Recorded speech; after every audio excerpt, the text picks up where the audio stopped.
Sometimes people who disagree with evangelical Christians and other Orthodox Christians on questions of sexuality will often say, well, why do you ignore issues of, say, eating shellfish? And they will point to the Levitical Code or other places that will talk about what the people of God can eat or not eat, wear or not wear.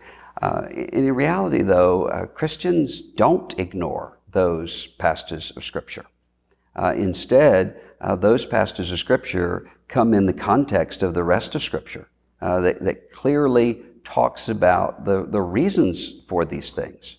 So when it comes to the dietary law, for instance, the Scripture is really clear that this is for the purpose of separating out Israel as a holy nation from the rest of the nations until the coming of Christ. But as soon as Jesus is raised from the dead and pours out His Spirit, and the church starts to include both Jews and Gentiles and becomes a multinational body, one of the first crises that the church has is, how do we address this? What do we say to the Gentiles?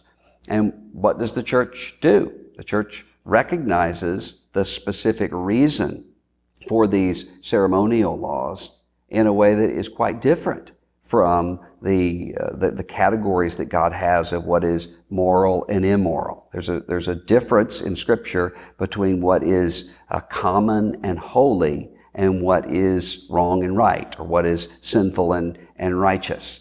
And so the Scripture speaks of sexuality in terms of our creation, what it means to be male and female, what it means to be in the image of God, what it means to be faithful to God's law, and speaks of those ceremonial laws in a very different way, which is why Acts 15 will say to the Gentiles, you're not expected to be circumcised.